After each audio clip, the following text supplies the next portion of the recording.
Like it. Pirelli Porsche kicks things off with its first race of the weekend, scheduled for 10 laps. And Stu, this is the grand finale for you guys too, after a great tour over summer, and there are titles to be decided here. Yes, look, we have had a great tour. We've got all the cars we started with pretty much, which is always welcome. But yeah, the heat has been a talking point this morning. All the ice boxes are full for the coolers, the seats and the race suits they're wearing.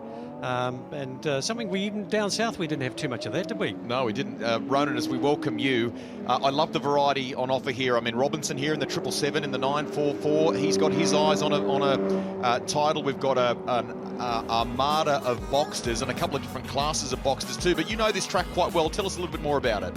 Yeah, absolute pleasure to be here for the round 7 of the Next Gen New Zealand Championship, the Dale ITM Grand Finale. We look here, turn 1, big sweeping right-hand corner, leads onto the back straight, which is obviously shortened compared to the international circuit we were racing on last time. Turn 2 and 3, up over the hill, down towards turn 4, down to the first of the 2 sort of hairpin style corners, down up over the hill, down to 5 into the dipper, and then down the back straight before the final sweeper onto the front straight. That's a great point that you make. We had been here with the Next Gen Championship a couple of months ago now, but on the bigger, the longer layout. This is only 2.7 k's long.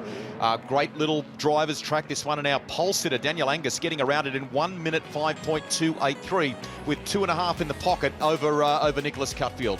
Look, he's done well, but those are different generation cars. So really, you'd have to say Nick Cutfield, a brilliant job in that much older 997 Cup car. Stephen Fang doing a great job in the Porsche Boxsters, and as we alluded to there before, there is both the 2.7 litre power plants and the 2.5s. Mark McCorn, who's been a champion in the 2.5 class, he's eyeing up another one, isn't he? He is, and he's got his son Ashton McCorn. Now, I'll tell you what, this tells you something about the series. They've got a couple of very high quality young school kids there, and Ashton couldn't make qualifying practice yesterday, because he was at school camp. So there you go. That's a great sign. That's what we want. Yeah. I wouldn't mind betting Dad enforced that rule, did he? He probably did. Keep a sneaky keep the laps down. Keep the laps down. We like that. All right, so we're about to go racing here, and warm conditions, as both Ronan and Stu have said here. And we'll bring you more Porsches in action, of course, as a part of Somerset GT later today, the Toyota 86 Championship, and a whole lot more. We have Central Muscle Cars with us. It's going to be a fantastic afternoon and a huge day tomorrow here at Hampton Downs too, as some of the titles will be decided. Others will go to Topor, of course, as support categories to the upcoming Supercars event there. So lots to play out here. Getting them lined up on the grid, there's always tricky. If you watch lots of Supercars V8s, then they can go a lot further forward over in Australia. Here we've got to have the whole car back behind that white line. So as we saw down south, didn't we? A couple got caught out by that. They thought they could put the wheels on the front row there, so they got judged as jumping the start for that situation. Okay, just waiting for the final of our cars to move into position, and we want to say a huge g'day to everyone at the Porsche Club of New Zealand, celebrating 50 years with a great get-together in Hawke's Bay at the moment. They're very proud of the racing heritage as well in this country. Yeah, the Porsche Club, the background or the backbone of the club has been this race series. Here we go. Lights are out and away we go here at Hampton Downs. Nice start in the 944 in the background as well, but Angus roars away, and it looks like Cutfield slotting in there to try and just ensure that Oliver Saxton and Tony Austin don't try to make the moves. They run down what is effectively a shortened straight, Ronan, compared to the last visit here. Yeah, exactly right. It looks like everyone's gotten through there, through the first corner pretty safe and sound. Big army of Boxsters going up over the hill there, Rusty, over turn 2 and 3, coming back down towards turn 4. We cut back to the front part of the field. The last of the Cup cars coming through there. Tim Robinson in the 777, as you said earlier, he's out the front there of that field. Again, the Boxsters are still going 2 and 3 wide, coming up over towards the dipper. Well, in fact, over 4 wide going down turn 1. Amazing, and that's a downhill slightly. You know, it's a tricky corner. That great overhead shots here. Best of them at the moment in terms of the 2.7 litre Boxsters. Stephen Fang in the 88. He's 8th overall in the race, and Cam McCormick, I think it is, in the 2.5 down in 12th. So he's leading that. See the tricky tree car there. That's another youngster we got with us. Oh, a big wide swing there. obviously outbraked himself going into the sweeper, but that's an important corner. These Boxsters haven't got a lot of power, and you've really got to get that power on early and smoothly coming up that hill. And how good's this? It's just a big train and group of Boxsters coming across the start-finish line. Some of the leaders have started to pull away a little bit, but the Boxsters have, on the first lap of this this first race for the Boxsters here for the Dale ITM Grand Finale, they're all merged together as we go back towards the front there. The Cup cars again, as we said, have started to spread out a little bit. Good battle going on here between... It's Ian Hill, I think, isn't it? And Kelly McEwen. Kelly McEwen and the blue car there. Cam McCormick in the first of the 2.5s in that lime green car there. Got a nice sort of run. He's going to try and get around, get the perfect race line, get a run out of that corner up to the aptly named Porsche Tipper. I reckon that Porsche Tipper, I don't know what you think there, but that's one of the most difficult corners in New Zealand because it's unsighted. You come up and over the hill, you can't see the apex, you've got to try and judge you're braking all blind. And yet from where Stephen was hosting from there before, I think just over his shoulder, the camber of the corner, it's a great place to spectate at the venue here. Yeah, it is. You can watch, you can see what's going on, but it's so hard to know when to come off the brakes. You've got to carry speed through that corner, and there's a long straight behind it, so very important corner. Just watching some of the cars in the background now. This has been a reoccurring theme, Ronan, in drivers' briefings, just around where the car is placed over white lines at this venue. If you put the outside two wheels over the line, I think it's okay. You get four over there, it's a very different story, isn't it? Yeah, just watching here, Ian Hill and Kelly McEwen have been joined at the hip over the last 2 laps, but exactly as you said, Rusty, it's been track limits has been a big talking point this weekend so far, so certainly up in the race control, they're keeping an eye on who's keeping 2 wheels within the limits and who's maybe potentially not, but I don't know necessarily if there's been a massive, or if there is a massive advantage to you know, fully utilising the track limits here, and it's certainly not worth getting a penalty if you are, or potentially not sure. We'll tell you too about a penalty for a Porsche driver in Somerset GT. Was that dramas there for Tim Robinson, maybe getting a little bit of an issue? He's slowed there in the 777. I don't know why, whether he perhaps missed a gear or something, but it looked like it lost drive out of the Porsche dipper there. So yeah, who knows? He might have been the wrong gear or something there, but it definitely Daniel Gross has got past him now. So that's going to be, this is for championship points and very important for Tim Robinson to win the next couple of races. Yeah, and that car of Tim Robinson's is looking good as new again after last time we saw it out back at... looked a bit second-hand. It did, it certainly did. So it's looking nice and beautiful in that shiny red paint job there as we go back down into turn 1 with a replay here. So just watch to the right of his lower right of his screen there. So gets in on the apex, and then all of a sudden Gross is right over him, and then recovers, seems to get the drive again. So I'm not sure what's caused that. That was strange. I'm not sure. Oh, Tony Austin, who's just joining us for this round, obviously got an issue there. He did have gearbox issues or selection issues earlier this morning. You can't miss that paint scheme, can you? It's fabulous, isn't it? And was running, I think, in the top 5. He was, yes. It almost actually it reminds me of the the Crocodile Audi from the Race of 1,000 Years back in 2000. It's very similar with the scales all over it in that colour. Do you know anyone who ran in the Race of 1,000 Years, Ronan? You might do. Yeah, there were a few guys back then that probably getting a bit on in age now that were... we had a good laugh about that with David Brabham when the Next Gen Championship visited Taupo in January for the historic round there. Both Ronan's father, Greg Murphy, and David Brabham recounting their time in an iconic, very different, but an iconic sports car back then. Yeah, a Panos. So I haven't heard that name in a very long time. Yeah. But very cool car, and cool that the factory Audi team were out and about that around back then. So we were watching the car and the dramas in the pit lane there for Tony Austin, and what this does for Steph Chambers is up to position 4. Yeah, and it's a very early generation. In fact, it's one of the very first Cup cars in New Zealand, that car. And she's put it back to the same livery that it had when it was brand new in about 2000 or 2001, something like, might have been 99. So it's identical to what it was then. So she hasn't raced with us most of the season, but it was great to have her back there, mixing it up in that 996. And as they roll that car away, is that a thing? I mean, I would imagine just as it is for the competitors that are there in the parade at Hawke's Bay today from the club, even in a racing sense, that lineage, that heritage, really important, isn't it? It is. Look, this series has been going for 30-something years now. In fact, we've often got a driver here that's Robert Dong from Lower Hutt, who's been racing in this series for 25 or 26 years now. So, yeah, it is important. There's a lot of camaraderie.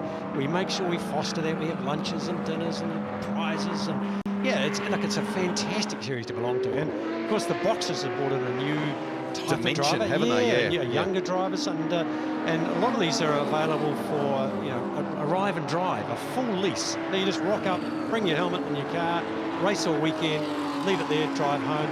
And that's been very popular as well. I've been at a dinner last night with the club at Hawke's Bay and come back in for the race meeting this morning. Mark Webber was their guest of honour down there. He's been a Porsche ambassador and world endurance champion for them and raced successfully at Le Mans and so on. But they had 3 drivers. It was another tyre partner that you had back then that formed the backbone of this series, the early part of this series, and some great cars on display too. And I immediately think of, I think it's the 964 maybe of Mike Baker, isn't it? So yes, back then, and that's a car that, I mean, Richard Giltrap raced that machine from memory. There's all sorts of great history there, and even Bert Meilander raced that car back in the day. Look, you're right. Those, in fact, I remember thinking quite a few years ago that those cars were changing hands for $100,000. I thought that was way too much. But now it's probably worth $500,000. Well, we see here, guys, and Daniel Angus has actually started to make his way through the Boxsters. So he's managed to put a lap now on some of these cars here. Lap 7 here at the Dale ITM Grand Finale. And at the moment he's got a 14 and a half, almost 15-second lead over Nicholas Cupfield. So he's certainly extended that gap over the last 3 or 4 laps. Just to conclude that point too, I mentioned Mark Webber there before. We did catch up with him down at that event. We'll bring you that in the broadcast tomorrow and share it on social media. So lap traffic, as Ronan points out here, we're in the back end of this race. Titles to be decided this weekend, but I think, Stu, mathematically, the way things are going at the moment, it would seem as though it will go to Sunday. Look, it will, and you can just see with what we saw with Tim Robinson there. You know, we thought Tim's pretty much got this sewn up. All he has to do is finish well. All of a sudden, he has a drama. So, yes, we're going to have to get our calculators out tomorrow and figure all this out, because obviously with multi-classes, all sorts of things. Club championships and all sorts, aren't there? Yeah, so. Yep, exactly. A whole lot of different things involved. All right, so we look at Simon Thurlow here, and then on the outside, the 97, Ashton McCorn. So tries the over and under manoeuvre, and that works for that corner, but not necessarily the one that follows here. Yeah, now he's looking, going to probably end up getting spat out the back here, going down towards the dipper, and again there on the outside, you can't quite get the run, but he's managed to stay relatively close to the back of the 112 there of Simon Thurlow, and Ashton's having a crack as we go now. He's now going to try and go back around the outside again. So great racing here from the Boxsters. You're too young. You wouldn't remember those Apple colours back in the day, would you? Stu and I would, but yeah, you probably would. The logo's very familiar, but the colours not so much. You see here another of the Cup cars coming through. Yep. Gee, he's had a good season on balance, hasn't he? Yeah, look, he's come through our series. In fact, he started in Boxsters and then he went up to a very old Cup car, and now he's moved up again, and he's just and he's very talented. He also does some karting as well, which always helps tune you up. And look at these three, and the big smile in the background, the teeth in the background. That's the father and son combo. So the silver and green car, Ashton McCorn, Mark McCorn there just bouncing over the curb, hard on his son's tail there. So these two, Mark's actually leading that championship class, but Ashton, who was away, as I said yesterday, on school camp, but Mark's just getting on the gas too early there. This is a great reminder of how close this class is, and a little blue like that. Look at the gap now between son and father. That really hurt Mark. Oh, look at that. Look, you know that these closely matched cars, the moment's hesitation, and you've lost him. He had the rear coming around, going on the entry here as we go back to it, and he clearly just had not quite arrested the car enough and got the speed out of it. And then right there we saw as he rotated it to try and get it to the apex, the rear swung around, and then he had to do a bit of ripping up of the steering wheel to straighten it back up. We're on the final lap, Ronan. Very quickly, when that happens, because it happens with ease for you race drivers, it seems to slow down compared to the rest of us. Is the frustration immediate for you, where you're like, I shouldn't have done that? I think at the same time, when you're having a go, and especially when it's father and son as well, there's a bit at stake in a situation like that. Hats off to him for hard out of under brakes. A red hot go, wasn't he? He certainly was, and I think, to be honest, you're more worried just making sure you pull it up and don't have a collision with anybody. But I'm sure he probably gave himself a bit of a slap across the wrist after that, because it probably cost him the opportunity to then have a go at Ashton at the next corner. Car is backed by Kensway, who are great supporters of this series. Heads to the line. Daniel Angus, just like qualifying, is going to clean sweep Saturday here. Good performance, and it sets him up for Sunday. On the last lap, had an advantage of nearly 20 seconds, as you can see there, over Nicholas Cutfield, and Oliver Saxton holding down third place. Good job by Angus. Nice way to open the account here at Hampton Downs. Here comes the 234. Cutfield will get second. Let's have a little look at the gap at the end. And I reckon there may have even been Angus actually extended it to the tune of another 3 seconds on that final lap. You just saw the shots of his crew there, Max, calling the shots there, and he's probably even saying to them, okay, look, let's get a better lap time and let's just keep going. He's always pushing Daniel there, just a little bit faster, a little bit faster. He's a very, very experienced crew he's got down there. Not the fight in the 944s looks like it's gone the way, or going the way, of Daniel Gross over Tim Robinson. We'll get more detail on that for you, whether it was some sort of issue or a misgear or something out of the Porsche dipper. And when it comes to the boxes, looks like Chris Taylor has been the best of them, finishing in 7th outright. He'd be wrapped with that. It's we call Chris Taylor the bridesmaid. He's usually in second place or second in the championship, so he'd be absolutely delighted by that. Recap of the race results for you. First one of the weekend. Delighted to have Pirelli Porsche New Zealand and their championship with us at a number of stops on the Next Gen NZ Championship Tour. So it's Angus who takes it out on Saturday from Nicholas Cutfield. Really nice performance, a solid performance in the Cayman by Oliver Saxton. Gross wins as far as the 944 class is concerned. Taylor first home in the boxes ahead of Stephen Fang. And 20 cars here this weekend. It's a tremendous roll-up. It is, look, especially when you think we're in the middle of a deep recession. It's the end of a series. Some people think, oh, look, there's no point in going. I'm out of the points championship. But look at the turnout. Yeah, it's great. Didn't they say on the radio that we're out of that recession now? Let's talk it up. Let's talk positive. Right, we'll get more cars on the grid. So highlights for you for the first one of the weekend. Pirelli, Porsche, and Daniel Angus, having secured the pole position, led the field away. What ensued, Ronan, in the battle of the boxers was highly entertaining, wasn't it? Yeah, some of these cars were just absolutely joined at the hip, Rusty, and it was great to see cars going 2, 3, 4 wide for those first few opening laps. See here, great battle between Ian Hill and Kelly McEwen as we go back down. Shot coming over the dipper. Got a glimpse there a moment ago of Tony Austin with the snakeskin paint scheme. He would ultimately retire that car to the lane. It continued between Simon Thurlow and Ashton McCorn, and it would go that way, in fact, to the finish. Have a look at this here. Hip and shoulder, and then some lap traffic for Angus to contend with. In the end, the Kensway driver would win by 22 seconds. Gross was the man as far as the 944 class is concerned. And Angus just, despite this for McCorn, that's Mark McCorn, he would finish behind his son in 16th place. Interesting to see as well, you know, the last few rounds we've seen Stephen Fang and Ian Hill joined at the hip, and to see a couple of cars between them is actually a little bit unusual.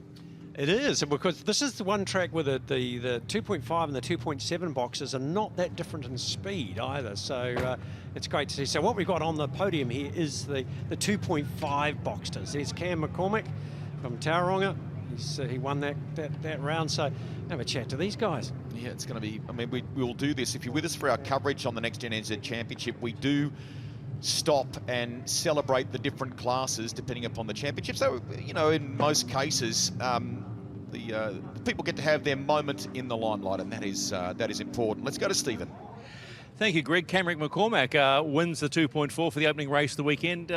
You've got to be satisfied with that, surely. I can't be unhappy with that. You're not wrong. Yeah, what was it like out there today? It's pretty fierce, man. Like, I'm battling with all the back of the 2.7s as well as the faster 2.5s. So, yeah, it's busy. How many are running in the 2.4s as opposed to 2.7s? Because there's a lot of boxers out there. I think there's about 7 of us in the 2.5s. Yeah. Are you learning every day? Every day you're out there? Always. It's so competitive, man. You always got to be looking for the next thing to get a little bit faster and a little bit faster. Mate, you're fizzing. Get out of here and go and enjoy it. Thank you. Where's Jacob Bellamy, P2? Come on in, Jacob. We've spoken to Jacob before. Jacob is a young driver up on the rise. Congratulations on that. Just couldn't get past him, huh? Nah, Cam's been pretty quick all weekend. So the race itself, how did it unfold for you? Did it go the way you expected it to? Yeah, got a good start and then just stuck behind Cam, which was what I wanted to do. Well done, mate. We'll see you soon. Awesome. Thank you. Simon Thurlow in P3. Come on in, Simon. This is quite a competitive little class. It's come forward. Don't be, I'm not going to bite you.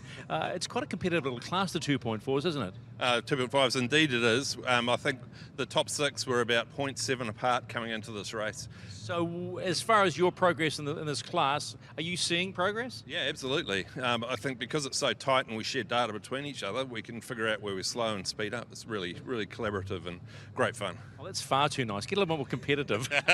All right then. Thanks, mate. Congratulations on your P3.